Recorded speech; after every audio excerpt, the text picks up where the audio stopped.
Soeharto merupakan Presiden kedua Republik Indonesia. Naiknya Bapak Pembangunan sebagai orang nomor satu di Indonesia, dalam tanda kutip menggeser posisi Soekarno yang pernah ditetapkan sebagai Presiden seumur hidup. Perjalanan pelik terjadi sebelum akhirnya Soeharto duduk di kursi Presiden RI dan memegang tampuk kekuasaan terlama sepanjang sejarah negara ini. Lalu, bagaimana perjalanan Soeharto menjadi Presiden kedua Republik Indonesia? Simak selengkapnya dalam video berikut.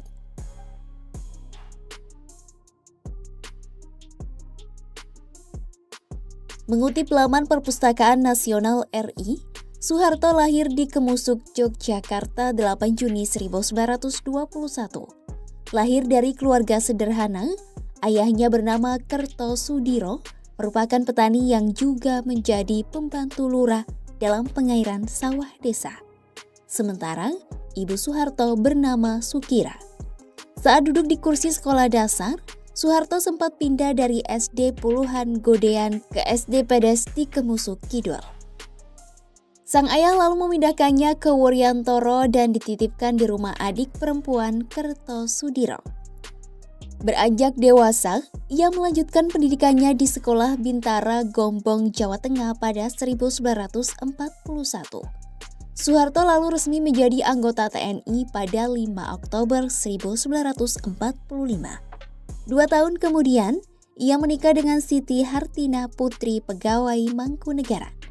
Pernikahannya berlangsung di Solo 26 Desember 1947. Mereka dikaruniai 6 anak, yakni Siti Hardianti Hastuti, Sigit Haryo Juyanto, Babang Triyatmojo, Siti Hediati Heriadi, Hutomo Mandala Putra, dan Siti Hutami Endang Adiningsih. Di militer, Soeharto menempuh perjalanan panjang sebelum akhirnya berpangkat jenderal. Karirnya dimulai dari pangkat sersan tentara Kanil, lalu menjadi komandan petang, berlanjut sebagai komandan resimen dengan pangkat mayor, dan komandan batalion berpangkat letnan kolonel. Tahun 1949, Soeharto bersama pasukannya merebut kembali kota Yogyakarta yang saat itu dikuasai Belanda. Ia juga pernah menjadi pengawal Panglima Besar Sudirman hingga menjadi Panglima Mandala atau pembebasan Irian Barat. Soeharto mengambil alih pimpinan Angkatan Darat pada 1 Oktober 1965 saat insiden G30S PKI meletus. Selain dikukuhkan sebagai Panglima Angkatan Darat, Soeharto juga ditunjuk sebagai Pangkop Kamtib oleh Presiden Soekarno. Setahun kemudian pada Maret 1966, Soeharto menerima surat perintah 11 Maret atau Super Semar dari Soekarno. Tugasnya yakni mengembalikan keamanan dan ketertiban serta mengamankan ajaran-ajaran pemimpin besar revolusi Bung Karno.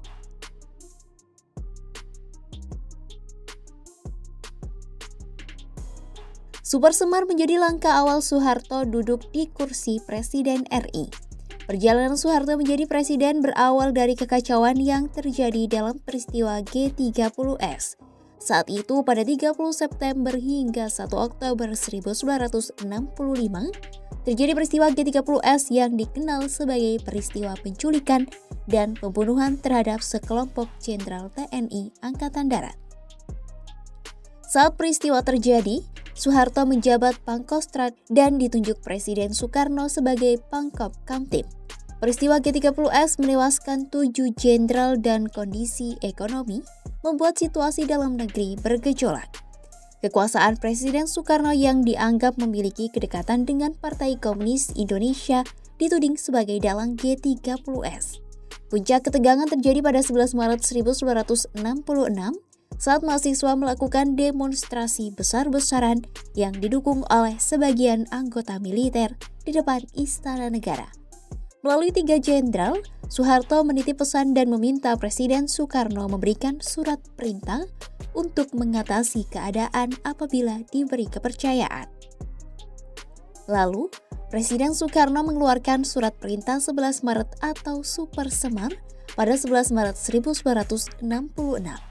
Lewat surat Super Semar, Soekarno memberikan mandat pengendalian keamanan pemerintahan kepada Soeharto yang merupakan Panglima Angkatan Darat saat itu. Jenderal yang membawa Super Semar dari Bogor ke Jakarta 11 Maret 1966, yaitu Amir Mahmud, menyimpulkan surat itu sebagai penanda pengalihan kekuasaan. Setelah surat itu keluar, Soeharto langsung melakukan aksi beruntun mulai dari membubarkan PKI, menangkap 15 menteri pendukung Soekarno, mengembalikan anggota Cakrawirawa ke asalnya, dan mengontrol media massa di bawah Pusat Penerangan TNI. Soeharto tidak hanya memulihkan keamanan, tetapi juga secara perlahan mengambil alih kepemimpinan nasional. Soekarno sempat mengecam tindakan Soeharto karena dianggap menggunakan Super Semar di luar kewenangan yang diberikan. Super Semar akhirnya dikukuhkan dengan ketetapan MPRS nomor 9 Romawi garing MPRS garing 1996 pada 21 Juni 1966.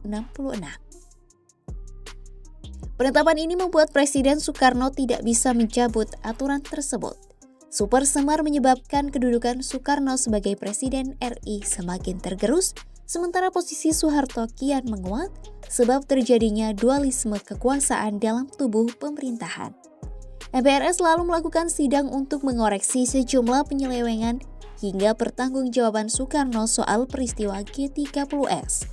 Konflik politik yang meningkat membuat Soekarno memilih keselamatan rakyat, bangsa, dan negara dan menyerahkan kekuasaan kepada Soeharto pada 20 Februari 1967. 7 Maret 1967, status Soekarno sebagai presiden seumur hidup dicabut oleh MPRS. MPRS lalu menunjuk Soeharto sebagai pejabat presiden sementara. Ia lalu dilantik menjadi presiden kedua pada 27 Maret 1968. Super Semar pun dianggap sebagai tonggak lahirnya Orde Baru sebab membuka jalan bagi Soeharto untuk memimpin dan mengubah tatanan pemerintahan Indonesia. Presiden Soeharto memerintah lebih dari 3 dekade melalui 6 kali pemilu sampai akhirnya dipaksa mengundurkan diri pada 21 Mei 1998.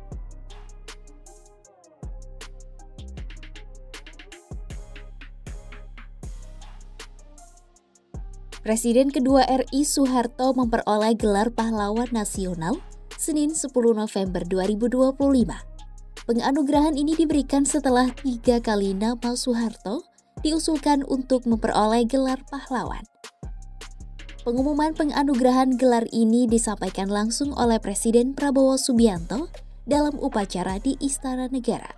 Selain Soeharto, ada 9 tokoh yang juga akan menerima gelar pahlawan.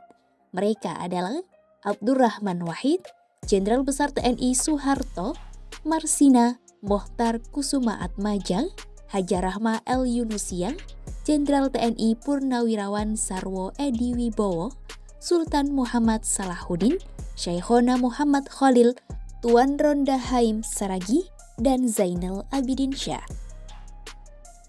Ke kursi presiden, Soeharto melalui jalan cukup panjang. Kekacauan politik dan keamanan pasca G30S membuat Soeharto diberikan mandat melalui Super Semar sebagai dasar legal. Dari surat itu, Soeharto perlahan mengambil alih kendali pemerintahan Soekarno dan akhirnya resmi dilantik menjadi Presiden kedua RI.